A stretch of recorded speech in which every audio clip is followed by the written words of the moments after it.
All right, as I'm approaching this intersection, looking far and wide, at least 15 seconds ahead, I've got a fresh green light. Mirror check. Got vehicles coming up behind me, but they're still a ways back. Turning on my right turn signal, I'm going to go ahead and make a right turn here at the street. Keeping my eye out for that truck in the left turn lane, looking left, looking right, looking left again. Go ahead and make my right turn and take possession of lane number 3. So the way it works is when there's 1, 2, or in this case 3 lanes, number 1 lane is the one closest to the center median. Then moving to your right, that's lane number 2, and in this case we've got 3 lanes, so this is lane number 3. Green light, mirror check, cars from way behind, left, right, left, commit. So I'm getting the rust off right now. All right, here we go. Posted speed limit is 40 miles per hour, and as I'm coming up to the next intersection, looking far ahead, I can see we've got a green light and some traffic up ahead. So mirror check, I got some vehicles coming up behind me and to my left. I'm gonna go ahead and put my right turn signal on and assess the situation at this intersection. I can see I got a bicyclist, and I'm trying to determine whether or not this bicyclist is going to proceed. He's not. Left, right, left. I've got a green light. Commit.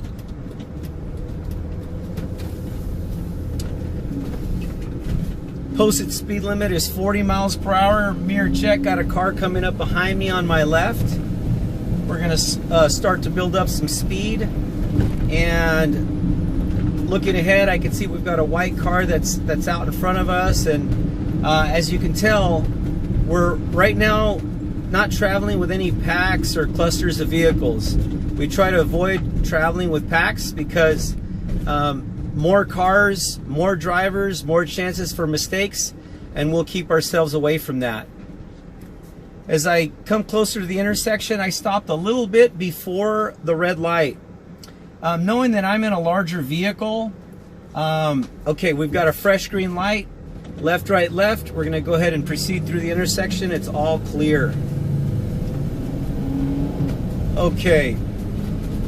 Now I'm in lane number 2. As I said earlier, you start counting from your left and you go over to the right. So we're in lane number 2. I'm going to go ahead and take my foot off the gas pedal and let that SUV in front open up some space. Reestablish my space cushion in front. Looking at the car to the right coming out of the parking lot.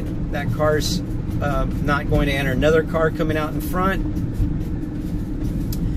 As I approach this red light, I'm slowing down. Mirror check. Nobody directly behind me. Got some cars coming up behind me from lane number 1. I'm going to stop at least 1 car length away from this white car in front, and that way if any rear ender hits us from behind, they won't push us forward and hit that white car in front. So I'm going to allow 1001, 1002.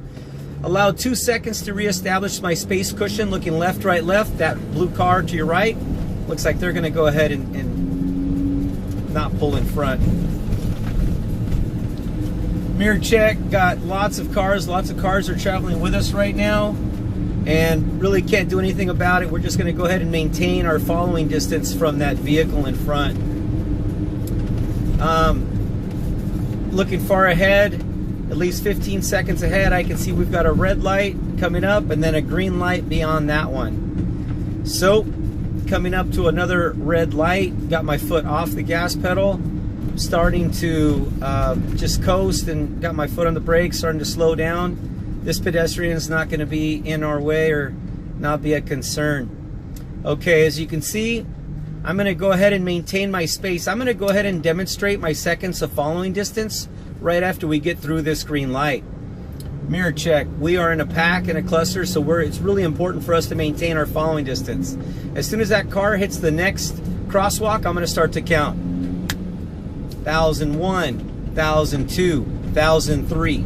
We are trying to maintain 3 seconds of following distance based on the length of our vehicle. This vehicle is 26 feet from bumper to bumper, and we need to maintain at least 3 seconds of following distance, unless we are traveling over 40 miles per hour, in which case we will have 1 additional second. So we're we are approaching another red light, and again, looking far ahead, I can see we've got a red light up ahead, and then the one beyond that is green. We're going to be making a right turn, so I'm looking over my right shoulder and making sure we're the only one taking possession of the right turn lane. Slowing down. We are going to stop at least one car length. I'm using the lift and cover technique right now, which means I've lifted my foot off the gas pedal and I'm covering the brake. And the reason we do the lift and cover technique is just in case one of those cars pulled out right in front of us and we have to make an immediate stop. So making a full and complete stop at this crosswalk, assessing the situation 360 degrees. I can see we've got someone on a bicycle across the street. We've got cars turning left. At the present time, I don't see any pedestrians. So we're going to be mindful of that bicyclist who has the right of way. And as soon as this light turns green, we're going to go ahead and let the bicyclist proceed through. Got our right turn signal on. Oh, we've got a jogger coming up behind us on our right. I'm using my mirror just to see if there's anybody else coming up behind. Nope. As soon as that jogger gets closer to the intersection, to the sidewalk, we're going to go ahead and cross. Okay, we're crossing through this intersection, and I am taking possession of lane number 2.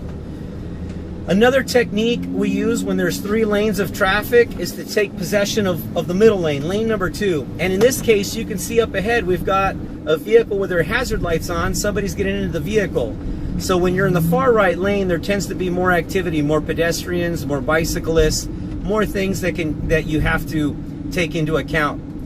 Intersection, left, right, left. We got a yellow light. We're going to make a full and complete stop. Looking in my rear view mirror, see if anybody's directly behind us. And there isn't. So right now we're the only ones here at the intersection, and traffics will catch up here in a little bit. Assessing the situation at this intersection, we've got cars turning on our left side, no pedestrians, fresh green light. I just hesitate a minute or just a moment just to make sure there's nobody that's going to run a red light. Looking far and wide, I've got a red light up ahead, and we're going to go ahead and take our foot off of the gas pedal and just coast up to the red light. There's really no sense speeding up to a red light. All you're doing is more wear and tear on your brakes and worse fuel economy. So we're going to leave at least one car length of space between us and that white car. And now, green light, we're going to let 2 seconds, opening up that space cushion between us and the vehicle in front. Left, right, left, proceed. All right, mirror check. We are in a cluster of vehicles, and again, it's a busy time of day, and there's nothing we can do about it right now. All we can do is control our space in front. So, another intersection, left, right, left, point of no return. All right, I'm using the lift and cover technique again because there's lots of vehicles that can cut right in front, and I want to be able to anticipate their sudden lane change into our lane. So making a stop here at this red light, we're going to leave one car length of space again between us and that pickup truck. Mirror check, we got cars behind us, and like I said earlier, there's nothing we can do about being in this particular cluster of vehicles. Looking at this intersection up ahead, looks like we've got some construction equipment and construction workers up to the up in the left side of that intersection. We've got security guard out here to the right, up on the sidewalk, and at this point don't see any pedestrians on the corners, but we've got one over here on the right.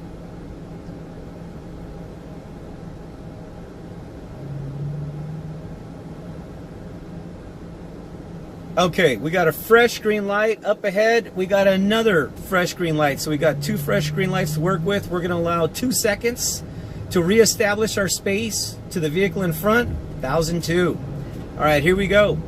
Starting to accelerate. Looking at this intersection, left, right, left.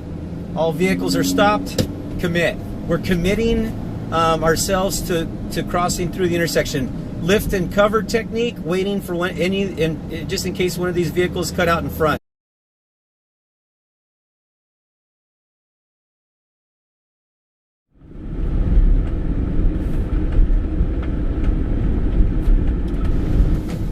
Okay, what I'd like to do now is we're going to be getting onto a freeway, and I'd like to demonstrate that the seconds of following distance work whether you're on a road like this one, or a highway, or a freeway.